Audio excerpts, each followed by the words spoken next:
big Aries energy coming through with this total solar eclipse. It's happening on the 8th of April 2024. Not only that, but the sun and the moon are exactly conjunct Chiron, the master teacher, the wounded healer, not only by degree but by minute. 19 degrees and 24 minutes. Big, powerful transformation coming in with this eclipse. Hello and welcome. My name's Chloe. I work with card divination, astrology, and as you just heard, and as you can see, I channel multi-dimensional energies through my body, both in the forms of the vocal light language you just heard and the physical light language of the movements of my hands. Working with these energies, they help bring in healing, attunement, and activation codes in alignment with source and your higher self to integrate your soul's frequency in this incarnation. So whether you're consciously aware of what's going on, just know that this is all in alignment and will be coming through in the readings. For those of you who know your time of birth and know your natal chart, I recommend you check out the house that falls in, the sign that falls in the first house. This is called your rising sign, where your ascendant is. And so the astrology will link in with this closest because I'll be reading at the signs as if they are the rising signs. However, it does not invalidate you looking at any other part of your chart, perhaps where your sun and your moon are, because they are getting activated with this lunation. Just look to wherever that sign falls in your natal chart. Look to the house that it's in and the themes of that house. You want to apply those themes as well as all the meaning you've got going on in that sign to the messages that come through. It will be as if that sign has now moved to the first house. So the astrology will still link in. You've just got to add on a bit of personal natal chart meaning on top of it. Right, I'm going to keep this introduction short and I'm going to be reading for Libra. Libra rising. How you doing, Libra? Wow, big Aries energy coming in opposite your sign, regardless of whether Libra falls in the first house for you. I cut the deck 4 times and got all ones. Queen of Wands, 9 of Wands, 10 of Wands, and then the 6 of Wands. This is a recalibration around your inner fire that is releasing burdens, releasing the defensive mode, and bringing you into a state of recognition and victory. For those of you who are new, who didn't quite catch the introduction, I channel multi-dimensional energies through my body, both in the form of vocal light language, which you just heard, and the physical movements that you can see now. And so all of this is working together with your higher self and source to bring in attunement, healing, and activation codes. So whether you're consciously aware of what's going on, just know that it's in alignment. And working with the subtle energies, which we don't often have rational understanding for. Right, Libra. Regardless of whether Libra is your rising sign or not, Aries is opposite this sign. So wherever Libra falls in your chart, you're dealing with a big eclipse on the other side of the wheel. An opposition is ruled by Saturn. There's a level of commitment and legacy here, right? Of understanding 2 sides of the same coin, the cause and effect, the feedback loop between the two. Sometimes these can be out of balance, and if that is the case, things may crop up to highlight that in order to bring it back into balance. But overall, this is an empowerment energy coming through opposite your sign, Libra. You've got the South Node there in the South Node in your sign, so there's a feedback loop between the North and the South Node that's bringing things into alignment. As I said right at the beginning of this video, this eclipse, one, it's a total solar eclipse, so it's big, but also it's exactly conjunct Chiron by minute and degree. Chiron is the wounded healer, the master teacher. We are recalibrating away from the focus on the wound to the wisdom that we find within it. Releasing a lot of old wounds that have stopped us from liberating our own individual spark of spirit. That is the Aries energy. I'm just going to pause for a second. I've got a slight tickle in my throat. This cropped up. Who did this crop up to? Was this the Sagittarius reading? yeah, so we've had a lot of throat chakra work go on, but it hasn't been coming up in this transit series, except for you in Sagittarius, which obviously means that there's some really big shifts going on in the way that you communicate and collect information. Dina, was it the 7 of Wands or the 9 of Wands? Anyway, lots of wand energy. There's the 10. There's the Queen. And there's the 6. They've really got into a habit. There's the 9.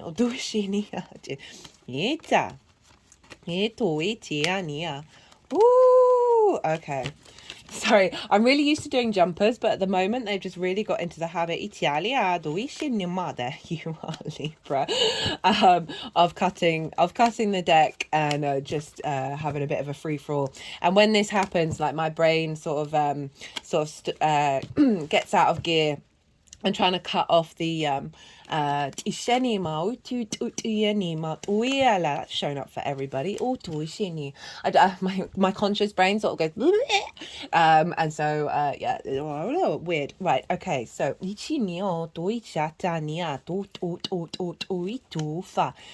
hello Venus. Okay, so that's a lot of cards. Now I haven't even begun and they've all come out. So they're very impatient to come and say hello to you, Libra. Hierophant. Okay, so Libra. Libra rising. Where is this happening for you? This is happening for you in your 7th house, the house of the other. Right? This is about intimate relationships, committed relationships. Is the 7th house is linked into contracts, which is why marriage is involved in the 7th house. But there's this level of honoring of that Saturn opposition between the self and the other, of coming to the table. And there's a level of integrity we want to bring in here. So the 7th house can be business partners, one-to-one clients, working with people on a one-to-one basis, intimate friends, long-term committed romantic relationships, and your relationship with source. The 7th house is often where we understand ourselves through the reflection of the other, of what it is that what we need from the other. How do we show up and how do they show up? Got the North Node there. It's been there for it'll be coming. Wait, when was it? It was July last year. So, just under a year. I've done a nodal transit series. And this was right when the nodes moved into those signs. It's in its own playlist. It's really easy to find for the signs of Aries and Libra. That I talk about the overall themes of this cycle, this eclipse cycle, for each of the 12 signs. So you might want to go and check out the Libra reading, because I'll talk more about the North Node in the sign of the 7th house, and the South Node in your 1st house in way more detail. And also in those introductions, I talk about the overall themes of the North Node in Aries, South Node in Libra. I really do recommend, definitely for Libra risings, any cardinal risings, any signs, to be honest. Let's be real. So if you might want to go and check that out to get a deeper understanding. I'm going to be touching on things very briefly in this reading. I'm trying to keep these short, but they are roughly an hour, which I get it because it's an eclipse. So the North Node is why we're striving for, what we're headed for, right? It's linked into a longer term cycle. The node in Aries, the North Node in Aries isn't going to be there again for another 18 years. So this is big fated energy when we get eclipses. A reevaluation of what the other means to you and therefore how you show up for the other and what you need from it. It's a new moon here, so we're activating a new cycle of everything that we've been working on for over the last year, from that Aries hybrid eclipse that happens once every 10 years. I'm pulling cards for 3 different piles. I was pulling cards. The first pile is everything that you've been working on over the last 6 months, from the Aries full moon last year, which wasn't an eclipse. It was still with the North Node in the same sign, but it was very, very, very far away, so it didn't actually form a physical eclipse. Everything you've been integrating, working on, any shadow work, all of that kind of energy, and then what your energy is what your energy is showing up as, that's going to be working with this eclipse, right? So that's pile one. The second pile is the energy frequency that's downloading into your vessel at the time of the eclipse. I see lunations as portals for downloads and activation codes. Well, all conjunctions really. And so this is what's going to download into your vessel that will unfold over the next 6 months. And so the baseline for pile 2 is the collective reading, which again, Libra risings, heavy Libra placements, I would recommend checking that out. That is where I get to break down the astrology in way more detail of how all the celestial bodies are talking to each other. This forms a harmonic blueprint, right? That blueprint, I did a collective tarot reading. Really strong messages came out with all of that. It was incredibly powerful, not surprising, with an eclipse. Also, get to be a bit more esoteric, talk about the soul's journey, and all of that is the baseline for pile 2, and then the tarot for that is how it links into the Libra area of your chart. Pile 3 is how all of this energy is going to manifest moving forwards. Now, you're probably feeling this eclipse energy, right? Eclipse energy is quite big. It can be like a couple of weeks to a month in advance and then unfolding over the next 6 months. I also see that with other lunations, but this is involving bigger energy. Why is that? Well, that's it. In that collective reading, I talk way more about eclipses and what an eclipse in Aries is all about, and also the mythology around Chiron, which is very significant to this liberation that we're engaging with in this eclipse. And so, right, this is when the sun and the moon meet on not only just the vertical axis but the horizontal axis. It marks a pivot point, a crossing point of the cosmic energy of fated longer term cycle energy with the 3D realm. So big new beginnings, okay? And sometimes that can mean an ending of certain things. And so this is very fated energy. It's linked into longer trajectories. There's an element of the draining with eclipse energy. Photosynthesis drops and plummets around eclipses and takes a while to get back going. And that's how plants create energy. Some certain spiders pull down their webs before the eclipse, so they don't want that energy within the weaving that they do. And this links into what I'm going to suggest. Firstly, I want to acknowledge you're a multifaceted, multidimensional being who's here. One of the reasons why we're here is to understand our instincts and our intuition based on our own experiences. And so do whatever is right for you. I would paraphrase that this is big eclipse energy. Sometimes you just want to not necessarily try and force what's going on. So from my personal experience, I don't set intentions. I don't plan any manifestation work or any ritual work. And then I see what my intuition and my instincts are telling me around the eclipse energy.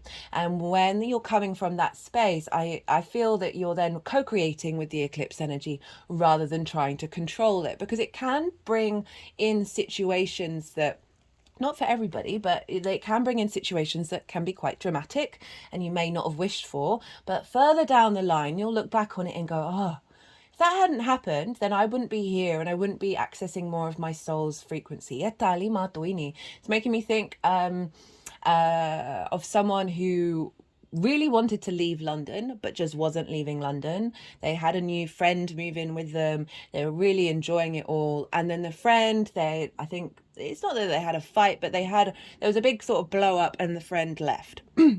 And that put the person in the mindset of, oh, this is the moment for me to go and move back to the countryside. So it was something that was being stuck, that you weren't doing, that wasn't happening, that then the eclipses can come along and shake up and then provide a situation where you're almost sort of forced into it. That's not going to be for everyone, but I'm just letting you know that there's some big energy showing up, and tending to your energy field, to the food that you eat around eclipse can be a really good idea. Okay, so let's move on. Where is this happening for? Oh, I've already done that.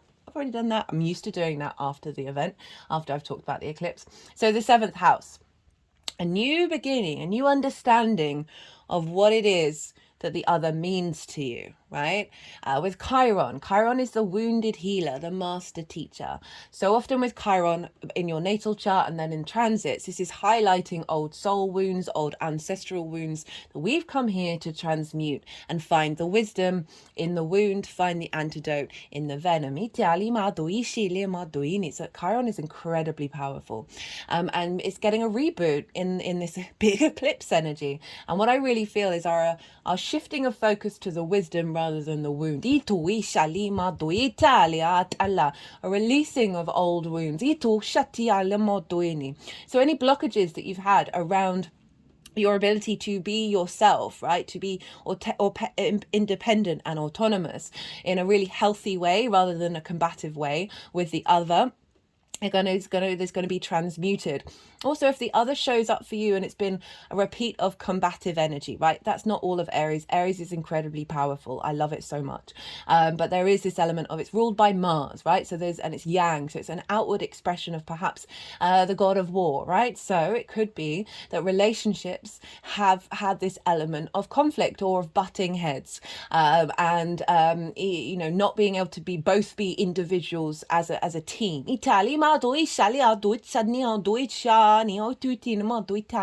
So any wounds around that may have seen you recreate distorted love languages that we receive from our parental figures, that then turn up in these dynamics. A realignment of wisdom around what it is that you need from this, and how you show up to it as well. Is going to be coming in with this eclipse. Mercury's retrograde at the time. It went retrograde late in the hours on the 1st in the UK. It's Mercury's day today. It's Wednesday. I have noticed a little bit of a slowing down in not just a slowing down in my mind, not necessarily the speed at which I'm speaking. I'm trying to speak really fast because there's so much to say, and I do want to make this as accessible as possible. So Mercury's retrograde. I have done a Mercury retrograde in the sign of Aries already. That's the last transit that I did. Would recommend that again, especially for Libra placements, because this is opposite your sign. It's a hard aspect, so there can be elements of challenge here. In regards to this eclipse, and that retrograde is very linked into the North Node, very linked into the eclipse cycle and Chiron.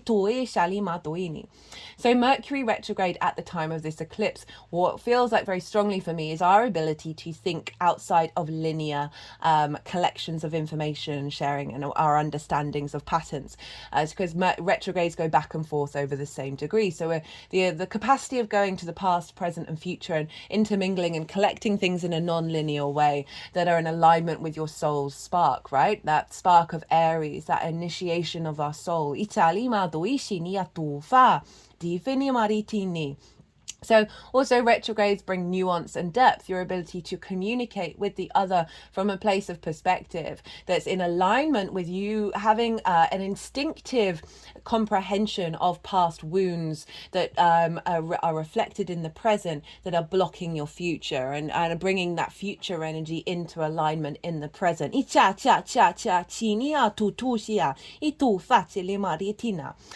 So Mercury is very closely conjunct Chiron, the sun and the moon. As I said, Chiron's there, an elevation of the Chiron energy, a rebirthing, a being able to transmute those wounds into wisdom. An elevation of old patterns along with Mercury that have been limiting our autonomous expression. Now, the only other major aspect that's going on here is a square with Ceres in the sign of Capricorn, which is another cardinal sign, which is over in your 4th house of roots and foundations, ancestors, both blood and soul lineage, parental figures, the roof over your head and things you do in private. This is making me think about what I was saying about distorted love languages, right? So your 4th house can hold a lot of trauma because no matter what our parents do, there are things that happen that mean that we have potential imprints within us that aren't necessarily healthy. Now, Ceres is the asteroid, the biggest asteroid in the asteroid belt. She's linked into the Earth Mother Goddess energy, the harvest goddess, the grain goddess. So she's linked into the harvest and abundance of nourishment and nutrition. Not nutrition, well, nutrition as well. What was it? Nourishment and nurturing. And she's moving through your fourth house, right? And she's helping you reassess what nurturing and nourishment means to you in your foundational space. She's bringing this sense, this activation of abundance. And it's squaring this eclipse. It's also squaring your Libra energy. Now, squares are an aspect of Mars and can bring about conflict, drama, frustration, winning at all costs. If these things show up, these are tools to help us understand what's at the root of this.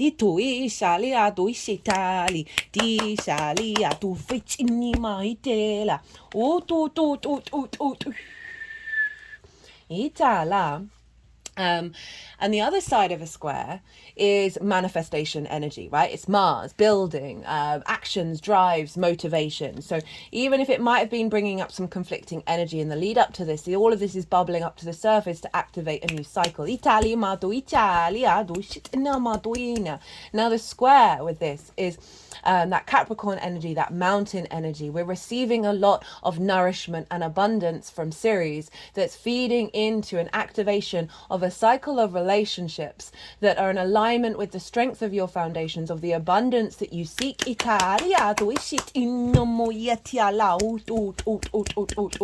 And she's also helping bring a sense of the harvest, of nourishment, of nurturing to your ancestors, right? There may be wounds there that you're carrying in this lifetime, as well as finding another framework, a new sense of nourishment it's outside of the distorted love languages from the parental figures, right? Itala, that's then building in a new dynamic between the other and you, Libra, the self, the first house, which is your rising sign, how you embody your sun or your moon in your actions and your deeds, depending on if you've got a day or a night chart, right? That luminary feeds wisdom into your ascendant, which is your navigator through the cosmic waters. Libra is the lens in which you move through the world. It is often how other people see you because they see those actions, that embodiment, rather than what's going on behind the scenes. It's your body, your appearance, your character. The South Node's there. You're refining yourself in order to activate a stronger connection with the other.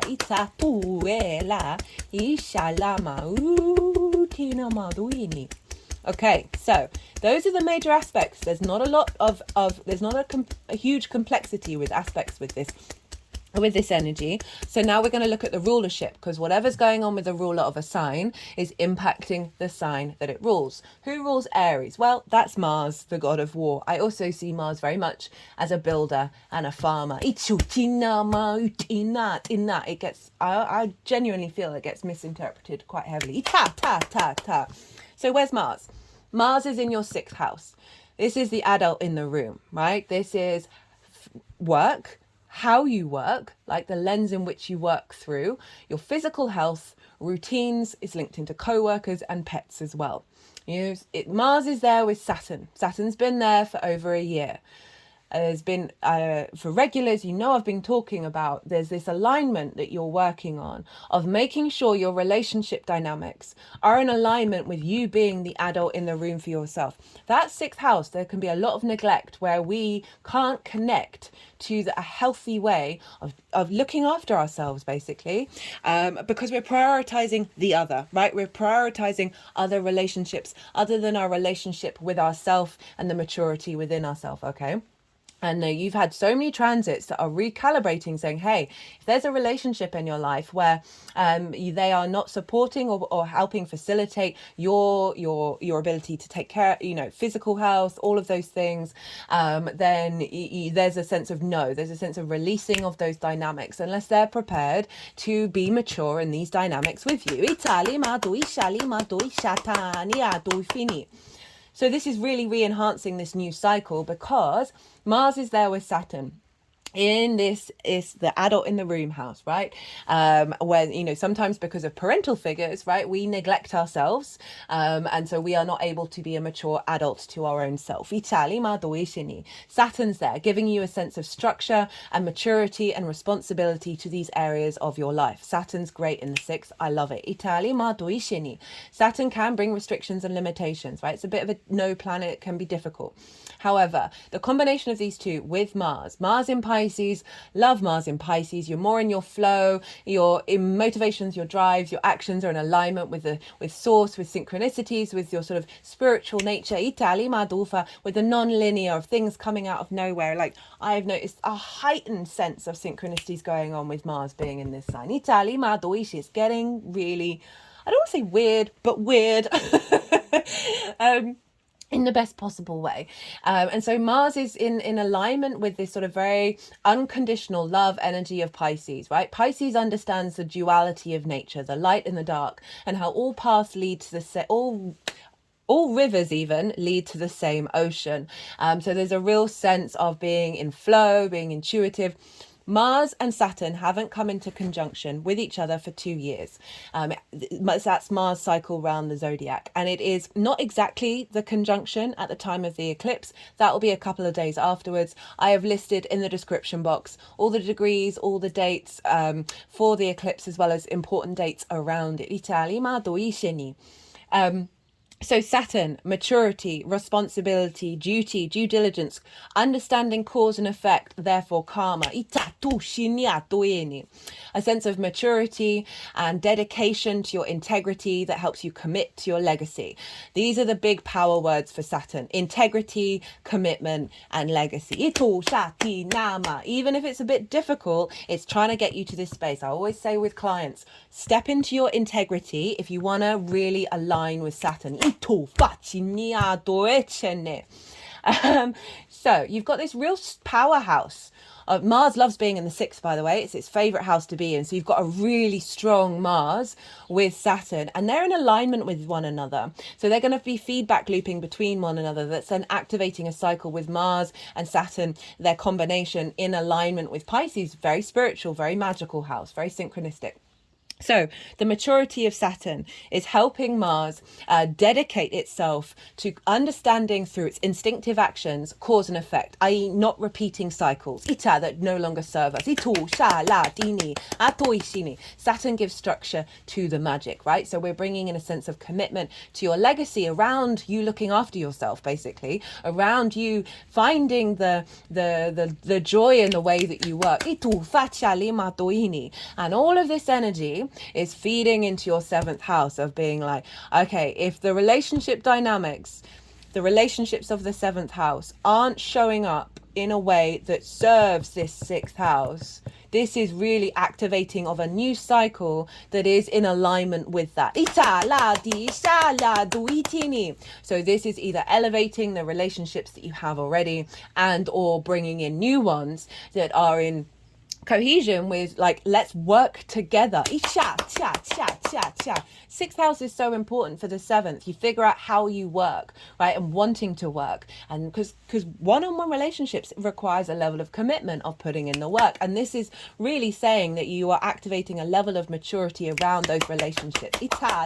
And how you see yourself in relationship to that, of making sure you're not self-sacrificing.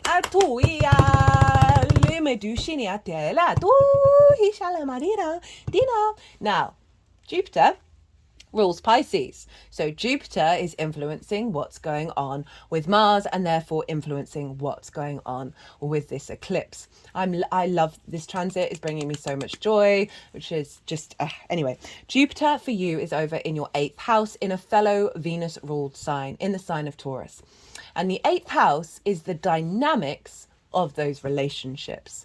It is the outside world's resources. So this can be linked into mortgages, loans, insurance, taxes, as well as bonuses and commissions, more one-off money, or dealing with resources from the outside world. It's also linked into inheritance, both 3D and cosmic inheritance. It is the house of transformation, and one of the key things with that is because it's the give and take between you and anything other than you. Time, money, things, energy, intimacy, both on this plane and the multidimensional plane. It's a very magical house.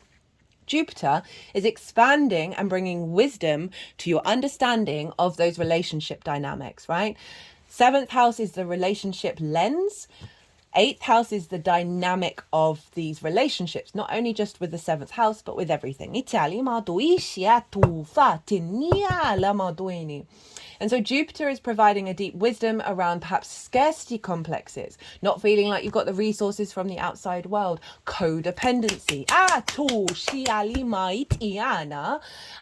taking too much, giving too much, being out of balance, resentment, lots of difficult energies in the eighth that have blocked healthy relationship dynamics from showing up. And that can be with the whole of the outside world. It's your relationship with source dynamic. Jupiter's a yes planet, right? It wants to elevate this relationship dynamic space. And so that is feeding into the sixth house. Again, if those dynamics aren't in alignment with you being the adult in the room, as well as Jupiter brings opportunities. So there's an element of opportunities coming in regards to having those conversations with those who you're already connected to, as well as bringing in new opportunities. Some of you, this might be a business partner, because that's the seventh house as well. In terms of work, of bringing in a business partner, it could be bringing in one-to-one clients, as well as a longer-term committed romantic relationship for those of you who are, it all depends on your personal chart and what's going on with you in terms of like perfection year and stuff like that.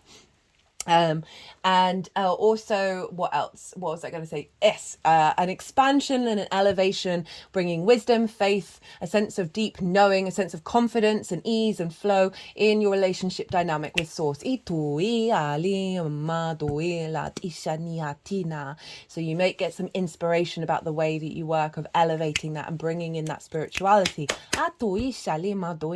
Now, who rules Taurus? Well, as I said, that's one of your rulers, Libra, is Venus. So Venus is influencing Jupiter, who's influencing Mars, who's influencing this moon. And where is Venus? Well, she happens to be in the sign of Aries. Now, this is brilliant because Venus brings charm, brings love, connection, appreciation, a sense of value, a harmony, a grace.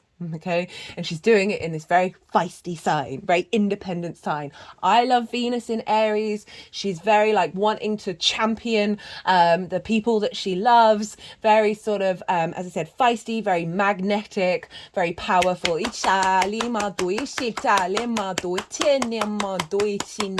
I'd want Venus and Aries on my side.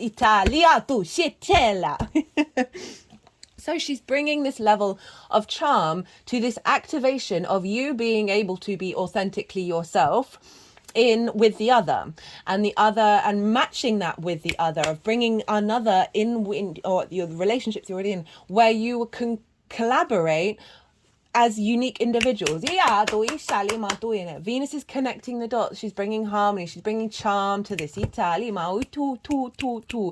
influencing, okay, how you may be seen.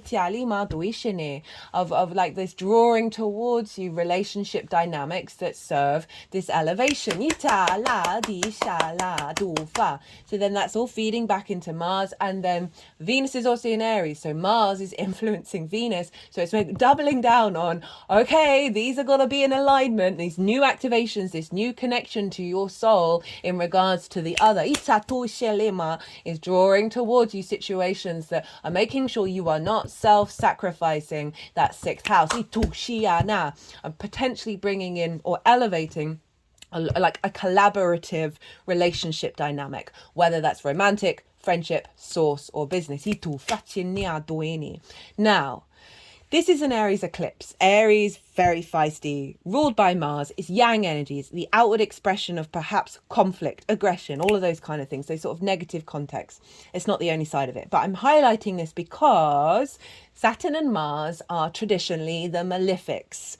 Right? I talk about this in the collective reading, where on the main stage, we're likely to see this quite big, but it can show up a little bit on the individual level. It's not the main theme that I'm getting with it. Itali Maduini. Right, of these two disruptors, right? Conflict, limitations, restrictions, authority, all of this energy piling up here. With an Aries eclipse, with Chiron conjunct and a Mercury retrograde, this could like head explosion. Itali Maduini, not literally, but Itali Maduini. However, Mars and Saturn are being influenced. They're in Pisces. It's a yin spiritual sign ruled by Jupiter, the yes planet, the benefic. So Jupiter is soothing. There's a balm here over these malefic energies.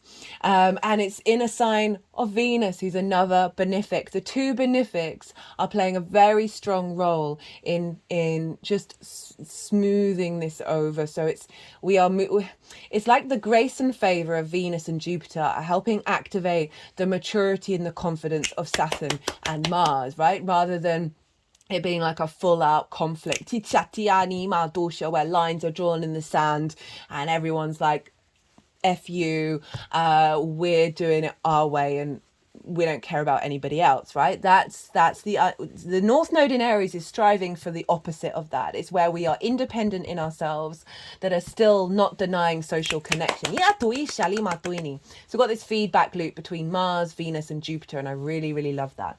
And so this is from Taurus and Pisces influencing it, yin energies, feel good energies. Right. Okay. So look to where your sun and your moon are. Look to the themes of the houses that they're in. Those themes are likely to show up with the changes that are coming in with this eclipse, because they are always getting activated. If this was a new moon, I'd suggest incorporating those themes in your intentions. Do what's right for you in regards to intention setting, but bear in mind where your sun and moon are. That will add on a personal layer beyond this general reading. So, I've finished everything that I wanted to say.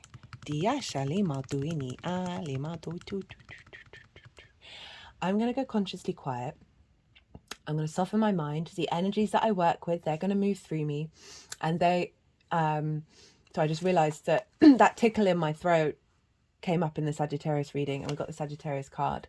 So there's a real sense of remind me of activating your ability to speak your truth.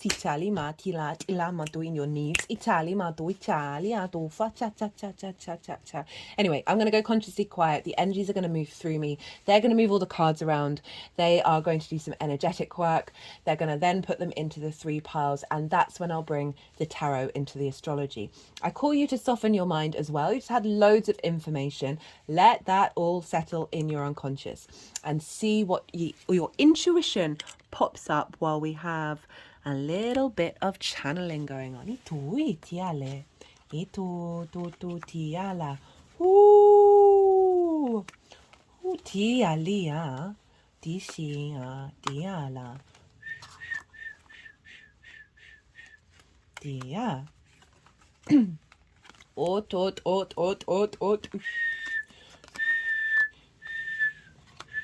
Tualia do iya e tum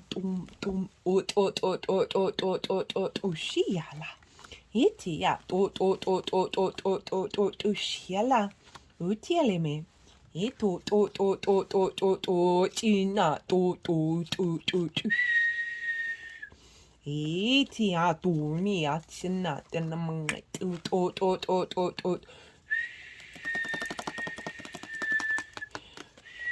Doya lama ushi iti no ita ti shala iti ale maduini ele iti ala ti ama iatale mi itala Itia tu ishela madoini. Ayana. Ayana yana yana ni utali Mariana. Itufi. Tufi ashala. Ita. Ieni et utinia. Itia uchinitena utie. Tu ishialima tu italia tu. Ishalima tu chana. Ishalima utina mara. They're sort of tapping over the heart. Anyway. Ishalima ut.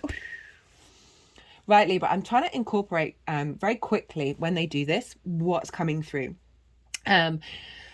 Working through a lot of sort of blocked energy, right? Comparison is the thief of joy, sort of taking all the burden on in relationships of like not having that flow, maybe seeing other people have it, just being a little bit out of sorts when it comes to the other. Not surprising with all the transits. You've been putting in the daily work, like the daily practice to recalibrate. You're bringing in a new perspective. You've been nurturing it. It's been bringing in deep healing, which is now you've gone on this journey to move away. King of Pentacles, right? That's sort of Capricorn energy. No, it's Taurus. Sorry, I apologize, but I was getting Capricorn energy of those sort of blocks of the father figure. Moving away from the repeating cycles. The Tower card in reverse, pulling down those limiting beliefs in your internal space. That's coming into an activation of a new clarity of perspective that is coming from a place of peace and a place of love, rather than from conflict. High Priestess, this has been showing up a lot for everybody because of that Pisces energy. This is the moon. The moon is covering the sun, so our heightened intuition in alignment with our soul is giving us a sense of faith that's pulling us towards is pulling situations towards us that serve this new frequency. We've got an activation of a new journey that's taking you away from doubting yourself and feeling like you've got to be in competition mode, activating abundance and feeling good in yourself. Itala, there's moving away from having to be on the defensive, exhausted, and feeling like everything is a fight. Knowing thyself, right? This is about you as much as it is about the other. Itali maduini. Moving away from scarcity mindsets. Itali maduva. Feeling left out on the cold, right? Relationship dynamics where you're not getting the support that you need. Itali maduishini. Itala. Clearing out of old karmic ideas and perspectives. Bringing in a balance of love and kindness, a sense of vulnerability, of the heart space, of the Leo energy. We've got a sense of you making sure this is in alignment with who you are and what is bringing you abundance. New opportunities of love, whether it's in relationships that you're already in or new ones coming in.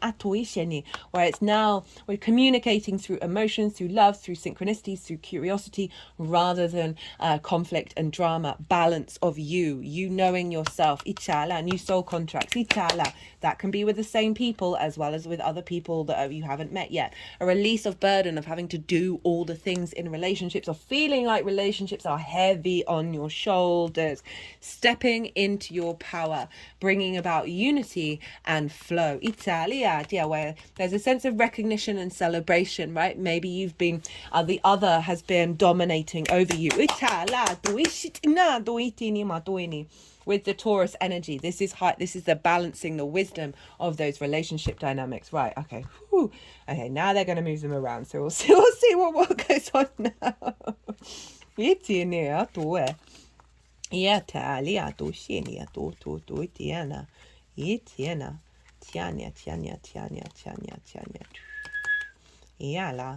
Yala ma do itini ito fa chania.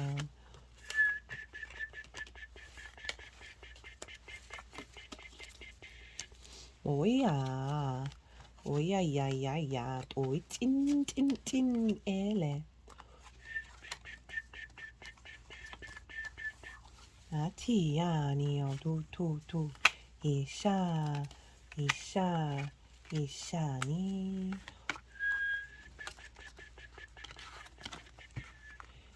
Tania tu fala. Itu tu. Tana. Eat. Ish.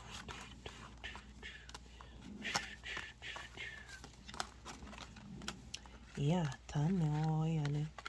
toya nia. Toy, toy, toy, toy. Ishi.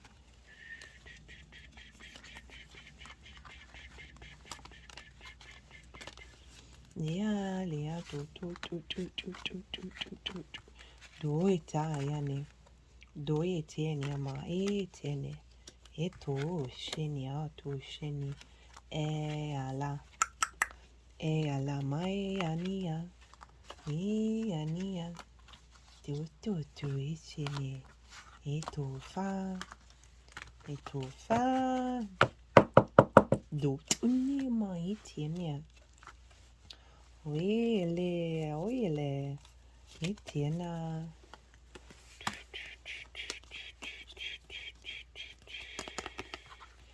Iala, iala ma doishini atini.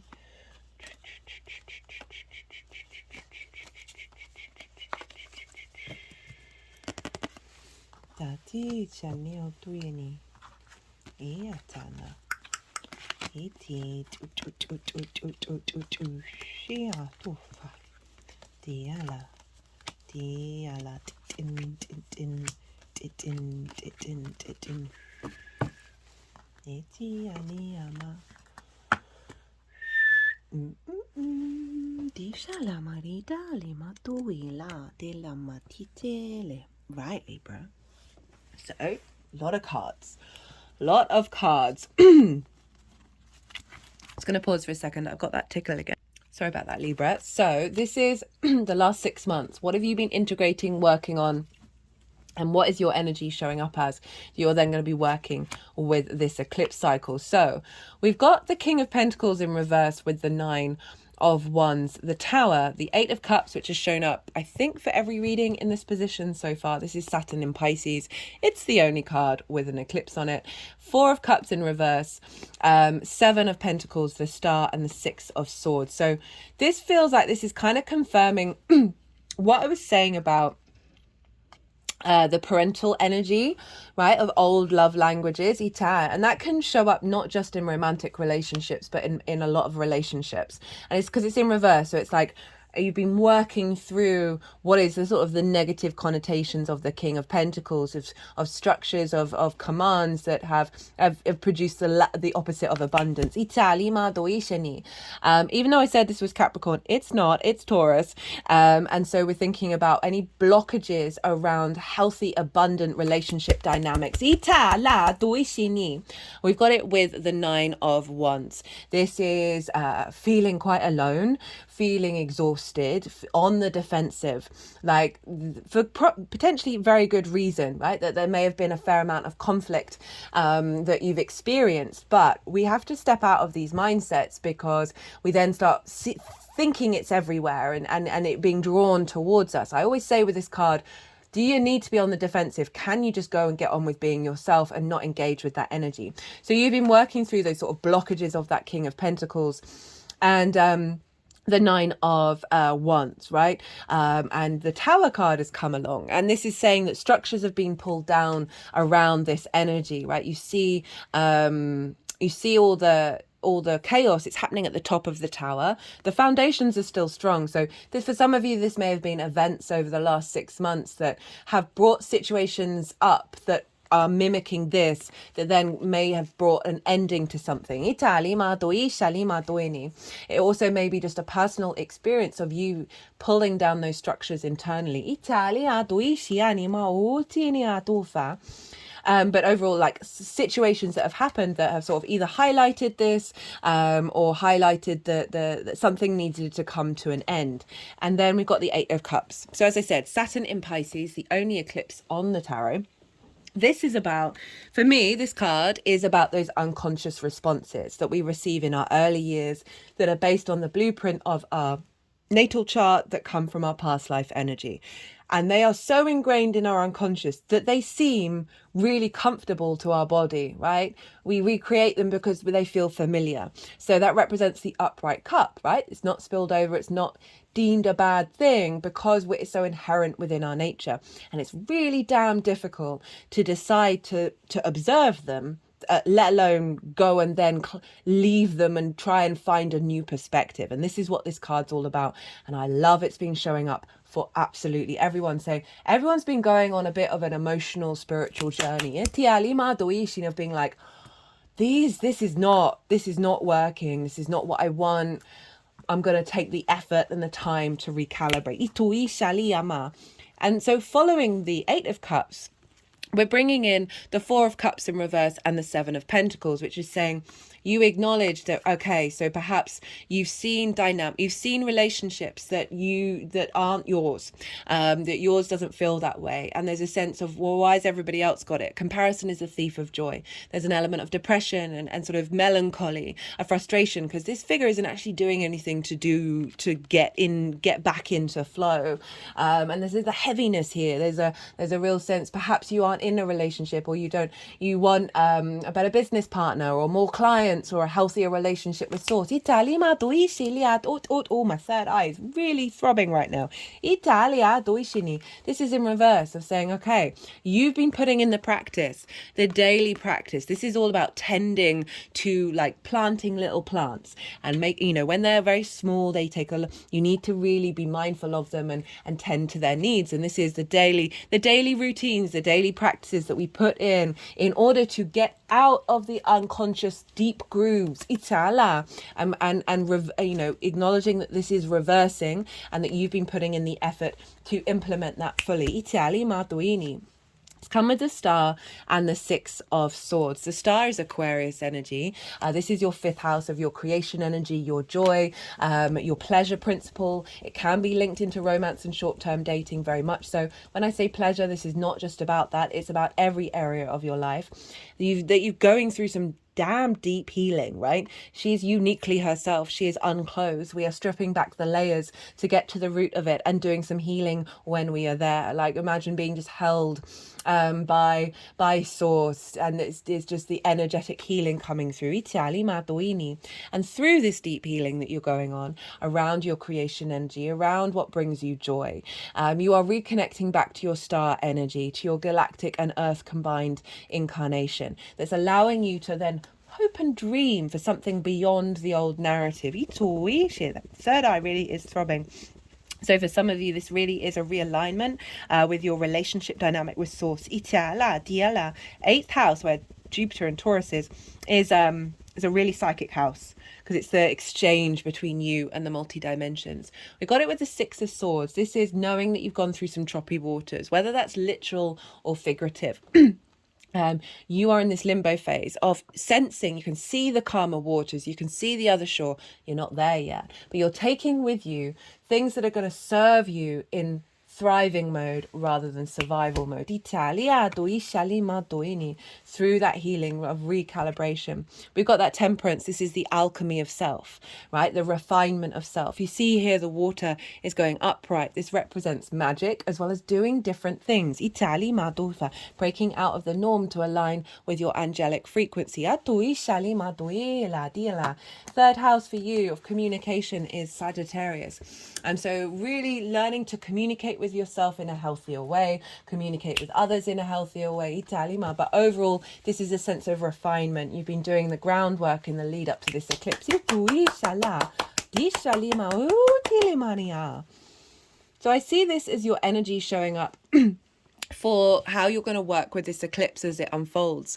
We've got the Strength card. This is Leo. You have Leo in your hopes and your dreams, right? This is about vulnerability, of allowing it is through love and kindness. These two are collaborating with one another, and this lion is having to be vulnerable. So is the higher self, right?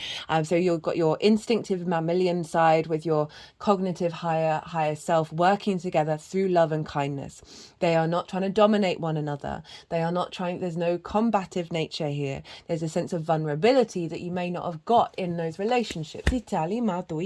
Or you may not have been able to be vulnerable yourself. I see that seventh house is always how we show up, how they show up, how we understand ourselves in relationship to it. So you've got the Leo energy, you've got your heart energy, your hopes and dreams showing up here, of you're stepping into this with more balance, right? We've got the infinity symbol, and more acknowledging that you're going to be drawing towards you energies that are more in alignment with that italima of that love and kindness, and the ability to be vulnerable. With the Queen of Wands. So very fiery, very transformative energy. She's very independent. She's very magnetic. She's yin in nature. She's nourishing this new energy. She's bringing depth and nuance. She's holding a sunflower, acknowledging that you are going to be knowing where to get the light, where to get that vitality. So you're showing up and saying, I'm tending to this new frequency. I'm going to be nourishing it and bringing depth and nuance. Okay, now you've got the whole deck here. So this is the energy download for the eclipse that will then unfold over the next 6 months. We've got the Fool. So a new beginning here. Right, let's run through them. Fool, Ace of Swords, the Empress, Ace of Cups, Nine of Cups, 10 of Swords in reverse, Page of Cups, what you need, 10 of Wands in reverse, Justice, 9 of Pentacles, 7 of Wands in reverse, 6 of Wands. Whoo! Libra, big shift here. You're entering into a new frequency, right? That's aligning with the inherent nature of self. The Fool operates from the heart, right? It is open to a new journey here, a new understanding of how relationships are showing up in your life, yeah, and how you're showing up for them. There's more openness here. With the Ace of Swords, a new perspective, a vision, a clarity, divine inspiration from the higher perspective, releasing of old wounds, of old limitations and restrictions. With the Empress, this is Venus, this is abundance, this is fertility coming in, a sense of feeling good in the 3D world, very creative energy, very fertile energy. There's a real sense of you embodying this Empress energy that's drawing towards you abundance. Ace of Cups, love, overflow, peace over conflict. Right, a real sense of renewal of your emotional connections, your ability to find peace, to find love, your intuitions being heightened about what serves that peace. Nine of Cups. This is feeling good within yourself. As I said, that 7th house can be a reflection of how we feel about ourselves. You feeling good about yourself, feeling confident and being able to hold that energy of abundance and gratitude within yourself when you interact with the other. It's also the wish fulfillment card. So for some of you, this may be activating a wish coming through in regards to the other. As I said, healthier relationship with source, new business partner, more clients, and better relationship with friends, intimate friends, a long-term committed romantic relationship. But overall, you feeling good in relationship to the other. 10 of Swords in reverse.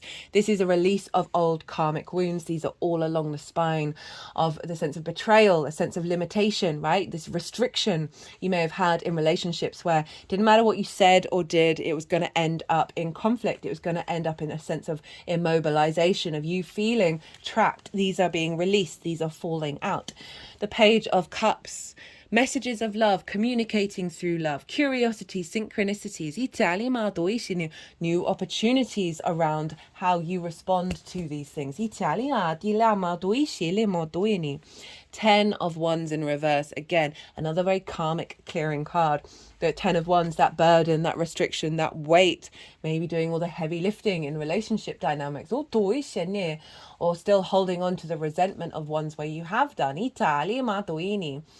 All relationships are hard work, but this is you doing it all by yourself rather than it being a give and take between you and somebody else. This is being released. Balance is coming in. clarity of self, a new soul contract, whether that's with the relationships you have already or with a new one coming in. That's bringing in a sense of justice, a sense of balance, a sense of empathy and observation, right? Clarity. And also it is your card, Libra, right? So finding balance within yourself that's then reverberating out in relationships. 9 of Pentacles, and this made me chuckle when this showed up because this kind of sums up the whole reading. Okay, so this figure is very independent. They make decisions based on how it's then going to bring in an overflow of abundance into their lives, right? See all those grapes? These represent the harvest. This figure is very able to say no, able to know what to do. This is the 9th house, right? Sort of, I can put in the work. I know what to do, how to look after myself in order then to create abundance in my life. And not self-sacrificing. So what this feels like, this is showing up, is you doing that, but also in alignment, the relationships are coming into alignment with this energy.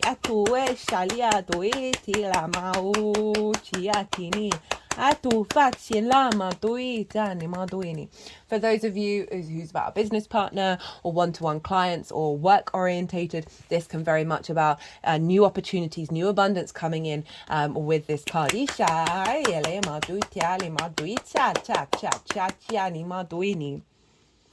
Seven of Wands in reverse. So 7 of Wands upright. This figure has something of value. They are on top of a cliff. But do they know it? Oh, doesn't look like it. They look very unsteady. They look very uncertain, very disorientated. There's an element of competition here, right? So perhaps in the past, you felt that those relationships, you were constantly in competition with the other. That's linked into that 4 of Cups as well. For those of you in terms of work, right? This is thinking, oh, loads of other people are doing what I'm doing, therefore I'm in fear mindset, I'm in scarcity mindset, when really, again, like the 9 of Wands, I'm like, do you need to engage in this? Can you just carry on doing you and feel and tap into that and move away from the fear? This is in reverse of you feeling confident within yourself, with your relationships, of knowing your value. And that not getting distorted. It's come with the 6 of Wands. This is a sense of victory, a sense of recognition and validation. This figure has gone and done things, and they are now being celebrated, and there's about to be a massive feast going on. We've got the victory wreath. So there's an alignment here of you being visible, right? You being visible in these other relationships. You being appreciated for the work that you do. Think of that 10 of Wands. Right? So often we in relationships, we do a lot of things because we want to, because this is a natural flow of things. But rather than the weight of it and never getting any recognition, this is being appreciated. The Hierophant, Taurus energy, commitment, a sense of wisdom, a sense of loyalty, and devotion. Got the 4 of Wands underneath. So this, for some of you, this is a real elevation of a level of commitment with your relationship, based on a healthier relationship dynamic over in Taurus. How this energy is manifesting moving forwards.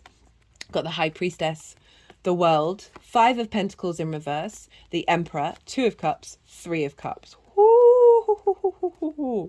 Check it out. So this is the High Priestess. She is our higher self manifest, and our higher self has the capacity of drawing towards us situations that serve our soul. So this is heightened intuition and a sense of faith, or just a knowing that things are going to unfold. You don't need to control it. You don't need to be like a meerkat and watching out for every opportunity. There's a real sense of embodiment of your intuition that is allowing healthier dynamics for you to gravitate towards them and for them to gravitate towards you without trying to control it. A more intuitive, receptive relationship. This could show up as I said, it doesn't just have to be romantic, of relationships that are very intuitive with one another, very supportive, very able to understand each other's needs and nourishment. This is the Moon's card. She does represent nourishment and our emotional needs, that they are being fulfilled and we don't have to control how that happens. the World card. This is Saturn. Know thyself and the world will open up to you. There's a sense of completion of your understanding of yourself, and how that's now opening up the possibilities, because it's no longer this sense of exhaustion and restrictions. You've shifted some mindset. It's going to be a level of some kind of level of completion. For some of you, it could be again the elevation of a relationship. But what I'm really getting is just you really embodying what's coming through here of your sense of value.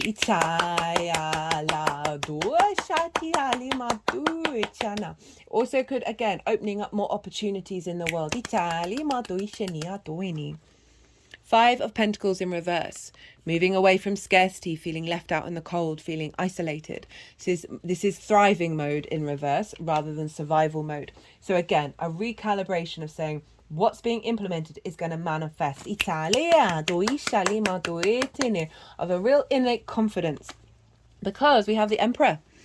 We have the Aries energy showing up, and this for me is you showing up here in your full Aries empowerment, right? Remember, Venus is there. Venus is one of your rulers, and that's imprinting over the next 6 months.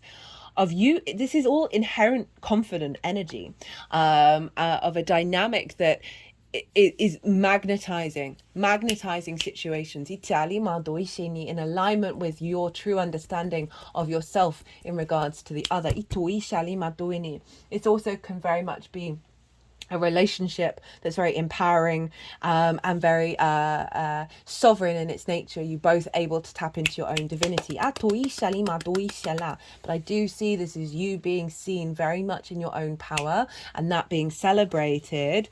Got the 3 of Cups. This is about flow. This is what the 4 of Cups was after, and now it's coming in.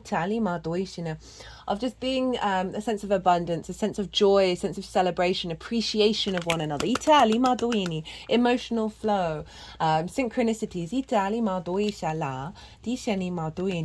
With the 2 of Cups.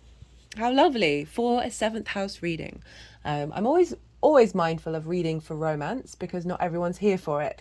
But for those of there, if it resonates with you, then there's an element of something coming in that is bringing a sense of respect, honor, and dignity. These are both eye to eye, right? There's a quality here. There's no conflict. They're meeting each other with their emotions and they're sharing them. On a personal level, outside of relationships, right? This is the masculine, feminine spirit, all in union with one another. We've got the caduceus here, which represents healing. And it also represents the kundalini energy. So it's activating a cycle of unity when it comes to the other, however that shows up for you, that is emotionally fulfilling, healing, and activating both of your inner power. I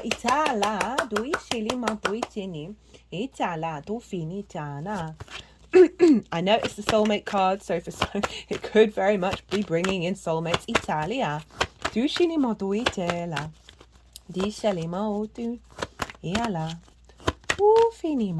As I said, all depends on your natal chart and what sort of perfection you might be in, of how this all shows up. So I'm always so mindful of talking about romance, just because I want you to focus on you and how you feel and what's good for you. Cut the deck and get your card.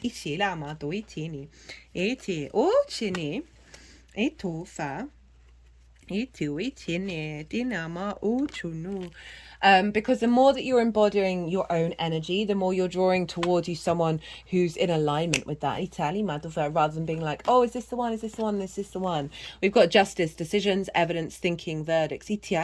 New ways of thinking, a rebalancing coming in. We've got harmony, bridges, joy. Bringing in more in alignment with the other. Attraction, manifestation.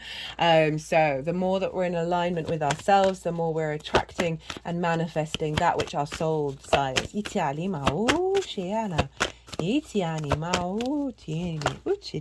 Got spirituality. That's just finding meaning in your day-to-day, in every moment. It's making me think of that Mars response. Happy ending. That this feels like a spiritual union with yourself and with the other.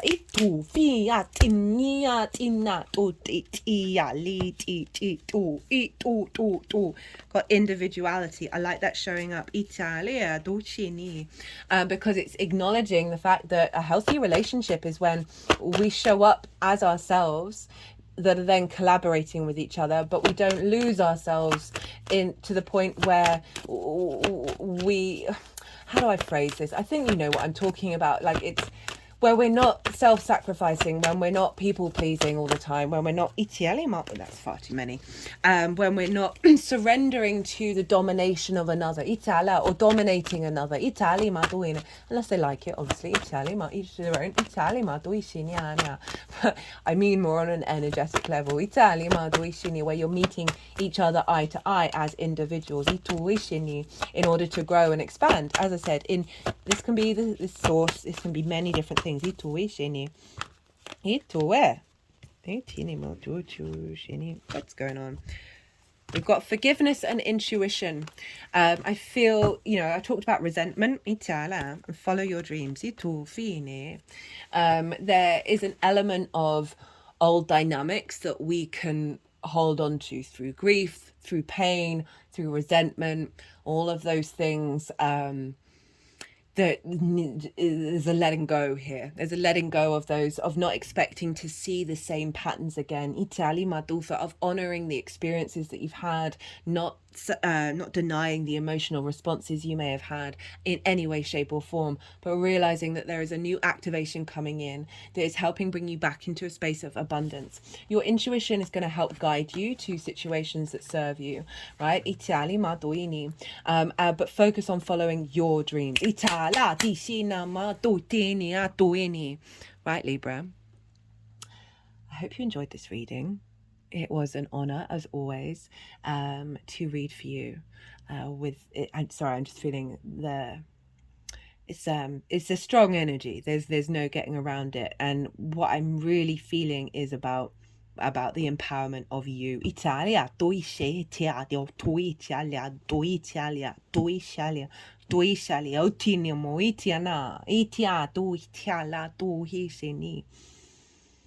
Right, Libra. If you enjoyed this reading, don't forget to hit the like button. It would be an honor if you did. It would bring me great pleasure.